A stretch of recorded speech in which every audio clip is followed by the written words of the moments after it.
Ekko is absolutely clutch, and that's what this video is about. There's nothing else we are discussing. We are discussing one of the best heroes I've seen in a while. Let's get to it. So Ekko's heroic journey starts with him stopping the shipment of shimmer that Soko is waiting on. And by doing this, he sets Soko back a few months. More importantly than setting Soko back though, is that he keeps this shimmer out of the Undercity, because that's his whole ideology. That's what he wants to do, to create a better community in Zone. What he has to do is keep the streets clean of shimmer and try to rehabilitate the lives that Soko has destroyed by using his organization, the Firelights. So they raid this airship and they lose around 3 or 4 Firelights to do so. Wanna know why? Because Ekko's deranged girlfriend decides to show up and she's with all the smoke. What's admirable about Ekko is that he could have very easily been sucked into Soko's organization himself. He was in a very similar position to Jinx after losing Benzo. But the difference is, Benzo was killed by Soko, so he'd never joined that organization. And he started seeing what Shimmer was doing to the people around him, and that made him even more anti-Soko. But him and Soko somewhat want the same thing for Zorn. They want to build a better community. It's just a battle of ideology at this point. What's the right way and what's the wrong way of doing it? Do you focus on enterprise, or do you sacrifice that same enterprise to keep everyone healthy and fit and play the long game? If you really deep it and think about it, the fact that Ekko at this age is leading such a huge organization speaks on his ability to maybe one day be the main guy in Zone. But anyway, his next contribution to the story is that he tails Caitlyn and Vi around the Undercity. He watches those two and he sees that they meet up with who? Jinx. Now I know that he was wrong on this one, but it's just the fact that he sniffed the shady business that was about to go down. When those three linked up, he was suspicious and he was on top of it.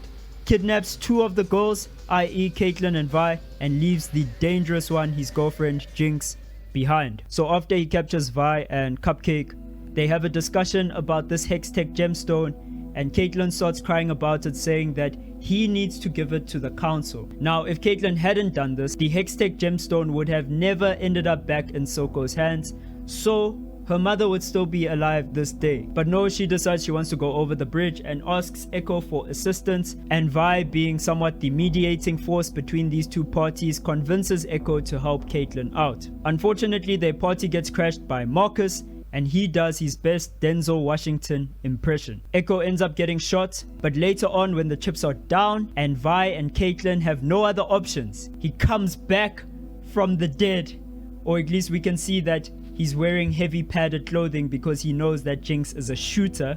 He gets up and he saves Caitlyn and Vi from Jinx. And of course, the fact that he interrupted his girlfriend again gets her super upset. He allows the other 2 girls to get away as he tries to reel in his situationship. So after this, him and his girl get physical, or whatever the term is for this.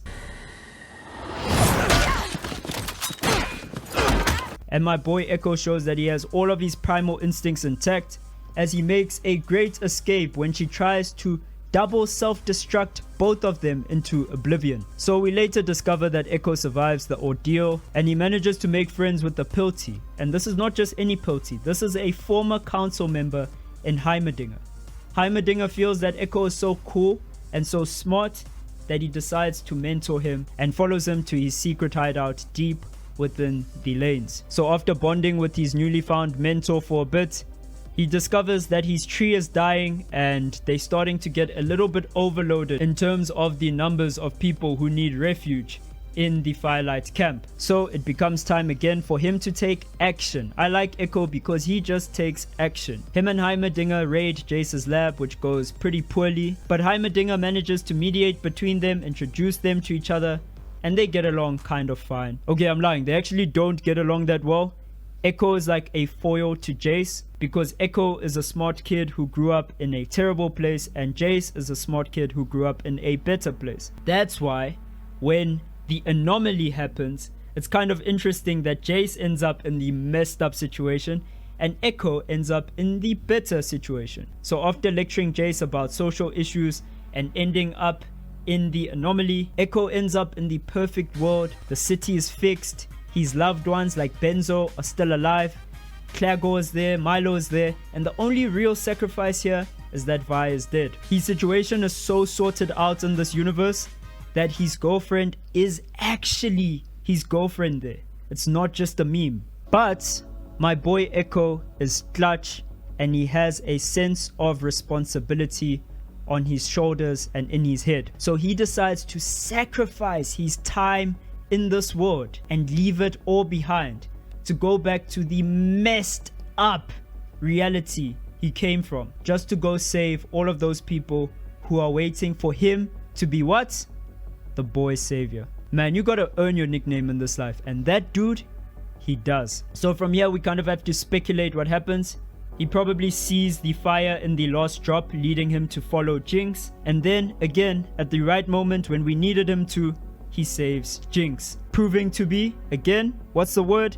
Clutch. Jinx pulls the pin on him about 3 times before he can get out a sentence, and he stands there and takes it. The turnover moment in the scene is when he's smart enough to say this line. See if I can talk an old friend out of blowing us up. By using the word us, he made her double think her actions just a little bit, because I don't think she wanted to be responsible for yet another person that she cared about in the past, or maybe still cares about, perishing. That buys him enough time to save this interaction, effectively saving her life. And this was important because on the battlefield later on, Piltover and its enforcers are being eviscerated by the Noxus natives. And just as all hope is lost, the cavalry arrives and we see Jinx in the hot air balloon. And who is she with?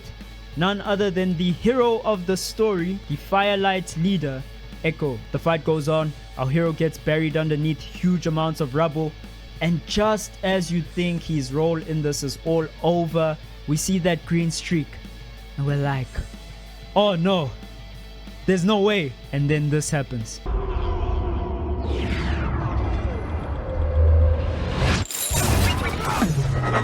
I won't lie, the hype I felt in my mind, in my chest, when I saw Ekko just tear up Victor's forces. And the thing is, he didn't tear them up physically, like he didn't break them, but he just tore them up with maneuver. Oh, he just outplayed them, bro. I was personally waiting for the Hextech Wonder Boy to do something, even if it was Naruto talk no jutsu his way out of the situation, but it wasn't happening. He was sauteed by Victor. He was completely destroyed, and we were about to lose the game. Ekko says, no way we're losing. He refuses to lose, and he pulls back one of the grittiest hero comebacks I've seen in media. It was no joke. The only joke here is how clutch this character is, the actual boy savior. I obviously could not write or tell the story another way. There's an approach I could have taken to this video where I tried to analytically break down everything that was going on, talk about the composition, talk about how they lead you and pace you correctly